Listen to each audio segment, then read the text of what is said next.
This is Carl at National RV Detroit, and I'm going to walk through this 2020 Cedar Creek Silverback, model number 35 LFT. Okay, so this isn't a floor plan video or a sales video. I'm just going to go over some of the features and explain how they work and that sort of thing. Okay. So first of all, you've got a huge power awning with LED strip. Obviously you have two entry doors. Now this trailer has a 6-point leveling system called Level Up, and basically it's an auto leveling system. So there'll be a way to operate it from the outside and from the inside. I'll go over that when we get there. But this has 6 points, as you can see, 3 on each side, so it's very stable. Okay.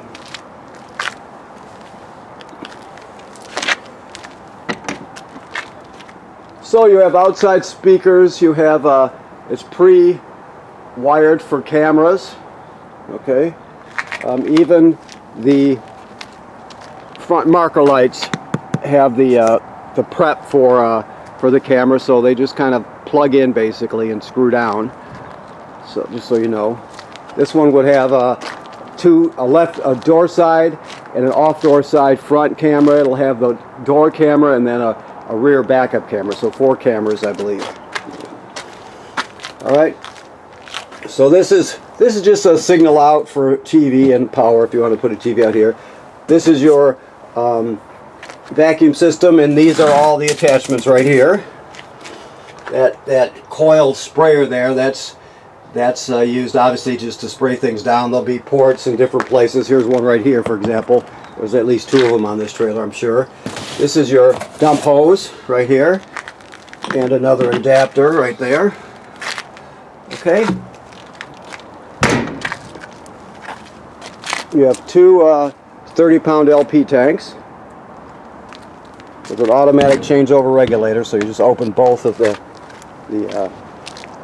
tanks. Let's see here.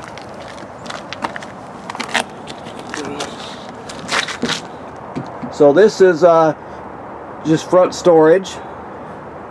If you look behind here, that is your power inverter. Remember, inverters invert power. They go from 12 volt DC to 110 AC. You also have a converter that's in the trailer. We'll go over that also. And here's your hydraulic, there's your reservoir, that sort of thing, okay? Alright. Okay, so when it comes to auto leveling, this is the outside control. Now the outside control is really basic. There are more options, functions, whatever on the inside one. So this is just basic level and then auto hitch height. So first of all, to turn this one on, you go both buttons at the same time. You can see it lit up there. It's already leveled right now, but you would push auto level, and basically it'll do just that. It'll level the trailer. Now it always remembers the last hitch height before you auto leveled. So when you're leaving, you don't retract all, because it'll even retract the front landing gear and it'll kind of nosedive. You will push hitch height, and it'll return it back to the position it was in right after you unhitched it, before you auto leveled. Okay, so these are the 2 most prominent functions right here: auto level and hitch height.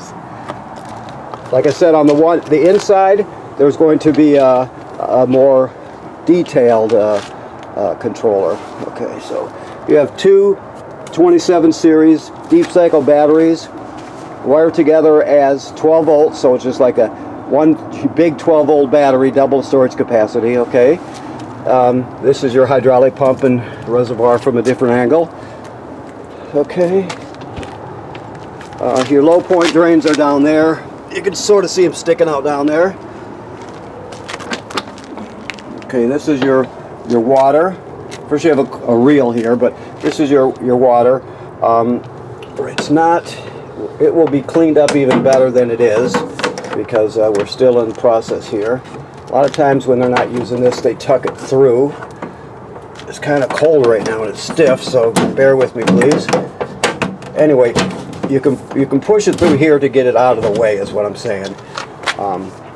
Okay, so these are low point drain shutoffs here. Your hydraulic, your manual controls out here. These are your 3 tanks. Your galley tank, which is a gray tank. Your black tank, which is toilet water and waste, and another black tank. So this must have two black tanks on it, I would guess. Oh no, I'm sorry. This is the black tank, excuse me. This one says bath tank. So this is a gray tank for the bathroom, sink and shower, and this is the galley gray tank, which is for the kitchen sink. Alright, sorry about that. This is the battery disconnect here. If you want to disconnect your batteries, you can shut them off. But the only time you're going to do that is if you're in storage or whatever. You always want them on, because when you're plugged in, your power converter will be charging the batteries. And then when you're towing, the alternator on your tow vehicle will be charging the battery. So generally you want them on. Front cap light. Now, let me see what we got here. This is your water hookup right here for your city water. You just basically turn on the water, and right now you see this drawing here. When it's vertical, it's city water. Horizontal is filling the tank. So you would do this, and it just sends water all the fixtures. If you do it like that, it will fill the fresh water tank, and then you can use the onboard pump to pump water. That's in case you're going to a campground that doesn't have plumbing on the campsite. Okay. Your black tank flushes here. Basically, you dump the black tank first, and then you dump the gray ones to wash out the hose, and then leave this valve open. You put the hose of the dump station on there, turn it around, it'll spray out your black tank. Okay. So pretty much basic stuff, same as you see on just about any other trailer. Alright, so this is your water heater. The switches to operate it are inside. I just want to show you a couple things here. Let me pull this off here. Okay. Alright, so this is obviously where you drain it. And this is the drain plug here. It's an anode rod and drain plug. It takes 1 1/16 inch 6-point socket to remove it, so you need that plus an extension and then a ratchet or a bar. Okay. Now the controls to operate are inside, except for this one right here. See, it's on and off. That controls the electric heating element that's behind this cover. So you're going to have to turn that on when you want to use the electric heating element. Never use the water heater either on electric or gas without water in the tank. Always make sure there's water in the tank. Okay. Your fresh water drain. Remember I showed you how to fill your fresh water tank? Well, under here there's a drain somewhere right there. Let me see if you can see it. There you go. Okay. That's where your dump hoses go, of course.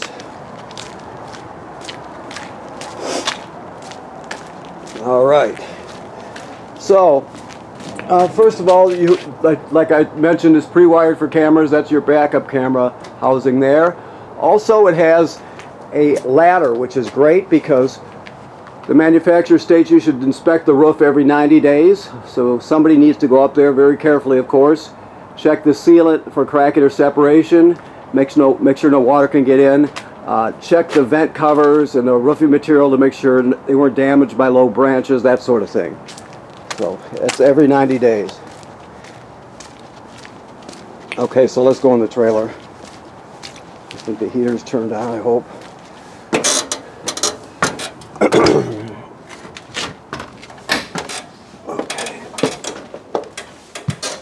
Alright, so first thing we see when we come in the door is your control panel.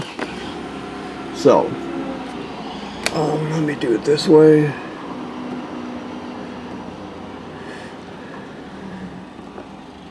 Okay, so I'm trying to get a good picture without the sun in my... Let's pull this door shut here. Hopefully that'll work better. So first thing we'll do is go home right there.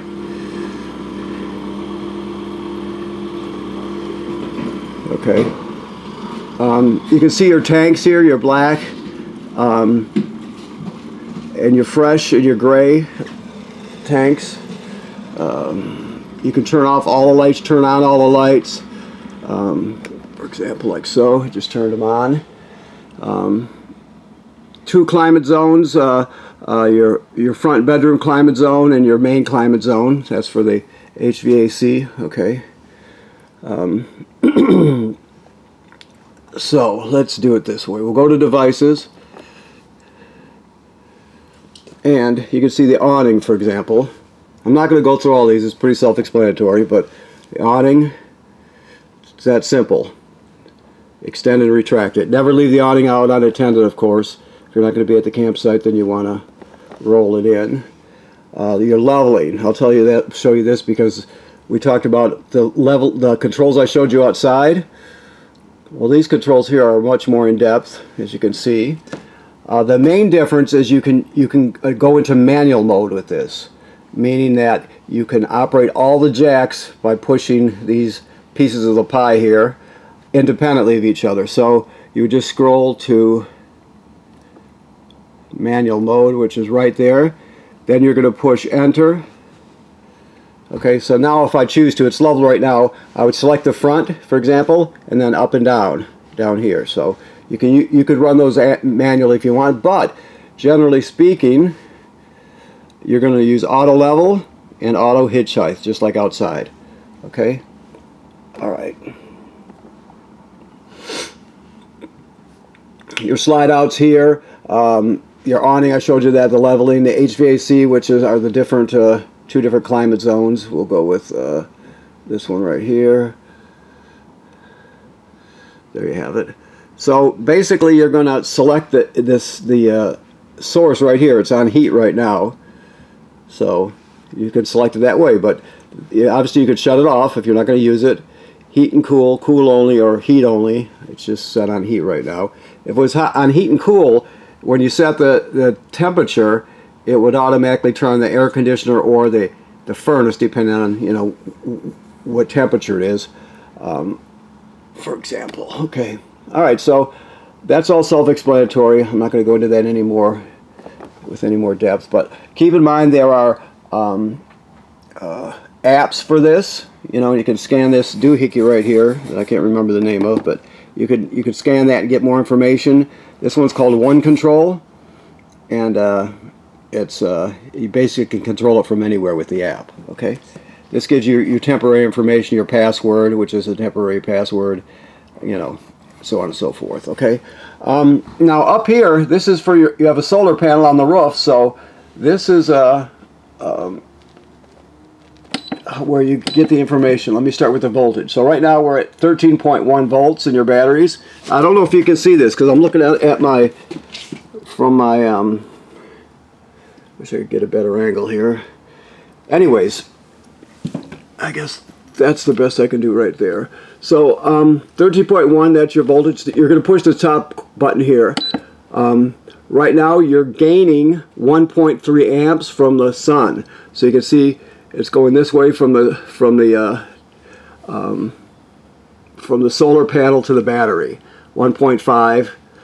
So it'll go up. You know, if it's totally sunny day, and the position of the sun is what's going to affect it. So if it's sunny all day, but it keeps changing, you know, let's say from 4.7 to 5.6, something like that, it has to do with the position of the sun. If it's at the optimum position to hit the solar panels, well, obviously it's going to gain more electricity from the sun. So these are amp hours right there, and back to your voltage. It also tells you your batteries are wet. We consider the batteries as wet batteries, just so you know. Okay, and this has to do with your control system for with the app and your control One Control system here. Okay.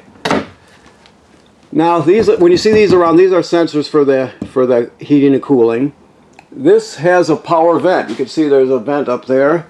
You would just, whoops, let's do it like so. You see it's opening up right now and turning on. Okay, so you have all these options here. I'm just going to shut it back off and it'll close up.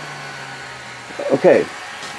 So let me look around here. So this is your vacuum, part of your vacuum system, of course. this device here, let me see if I can get down this low here. I got to pick up the pace because I only have a little under 30 minutes to do this before the file quits. But this is your carbon monoxide LP gas detector. If it goes off, you take everybody outside, leave the doors open, shut off the gas, figure out what's going on, okay? This is your power converter. Remember I showed you there was an inverter in the front. Inversion is taking 12 volts DC and turning it into 110, 120 AC, okay? This does the opposite. This is a converter. It takes 110 AC and converts it to 12 volt DC. Okay, so you have 110 AC on this side, all right? And these are circuit breakers just like you'd see at home. And then they're labeled here, okay? Then on this side you got 12 volt DC. You have 12 volt fuses and they're labeled, all right? If any of these fuses were to blow, they'll light up and you can actually see them through that tinted plastic. And very importantly, this is a battery tender. So as long as you're plugged in, it's going to sense how much energy your batteries need. And if they're topped off, it'll just trickle a couple amps up there. If they're low, it'll send 10 or 15 amps or whatever it needs to charge them up. So this charges your batteries. Now, so the idea is you have an AC refrigerator in here, I believe. Let me look before I talk here. Yeah. So you have an AC refrigerator in here. So it works on regular household current. So what happens is when you're traveling down the road, for example, your two batteries, which are being charged by your alternator, will send the 12 volts to the power converter, or excuse me, I'm sorry, let me back up. The two batteries will send 12 volts to the inverter, which inverts it to 110 AC and sends it to the refrigerator. So your refrigerator will keep running when you're going down the road. Now, when you're plugged in, the power converter, which is down here, that will send the 12 volts and charge the batteries, and the batteries will send the power to the inverter, so on and so forth. So that's what that is, why you have an inverter in here. You have a fireplace. Now the fireplace, I've got to look for the remote here. The fireplace has a remote anyway. You can turn it on here. You can change the appearance of the flame, like so. And of course the temperature, you can select the temperature. And it also has a timer, so you can set it to turn on, 20 minutes before you get up in the morning. Okay. Now, this is your sound here, so you can play discs, CDs and DVDs right here. You can stream off a USB right here. It's got Bluetooth, so you can hook up wirelessly with your phone or tablet. This HDMI is an in, so if you need to go into the system with one of the game machine or something like that, you can go into the system this way. Okay. TV works like any other TV. Always keep it strapped when you're traveling.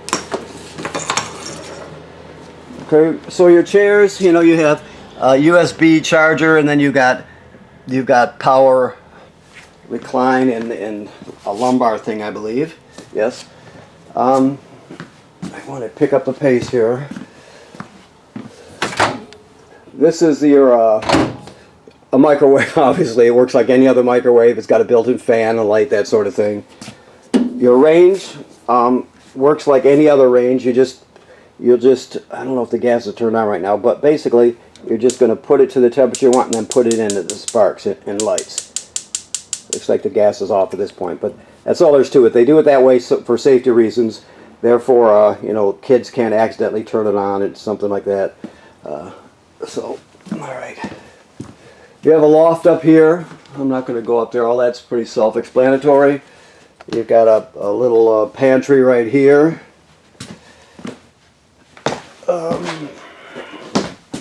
A second bathroom here. That's why the second black tank flush.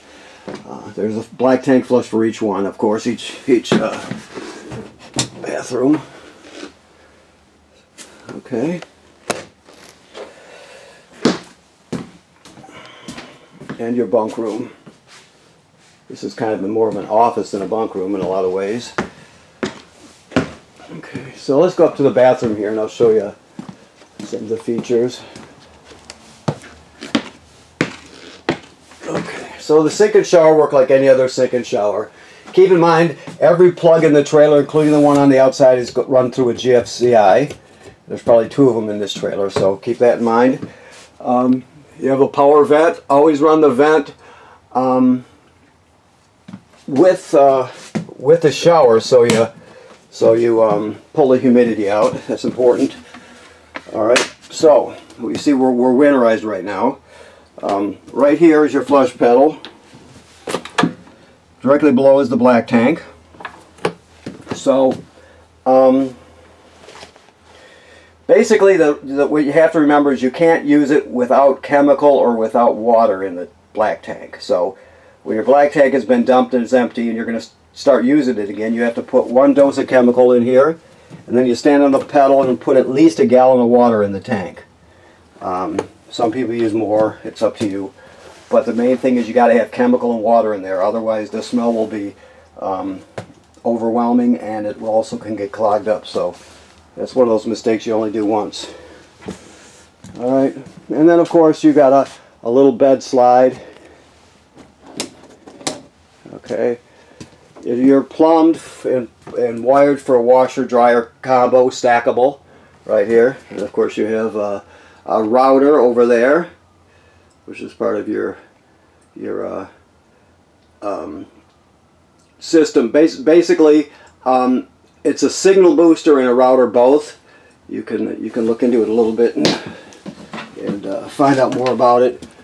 But this can also be upgraded, meaning basically the main of the upgrade is a roof-mounted antenna. So if you want a public Wi-Fi booster, it's good to get that roof-mounted antenna, and you can get a really good signal compared to most public places anyway. So, okay. All right. 2 air conditioners, of course. It's a 50 amp system. All right, I think that covers it. I have to look around a little bit, but I think that pretty much does it. Always keep the refrigerator strapped and keep this in place when you're traveling, otherwise the doors will flip open and get dented, so that's important. Okay. Okay, so I want to thank you for purchasing your trailer here at National RV Detroit, and please remember what I said about inspecting the roof every 90 days. That's very important when you own a trailer. Also, this trailer is winterized right now, so there's antifreeze in the system. Okay, thank you.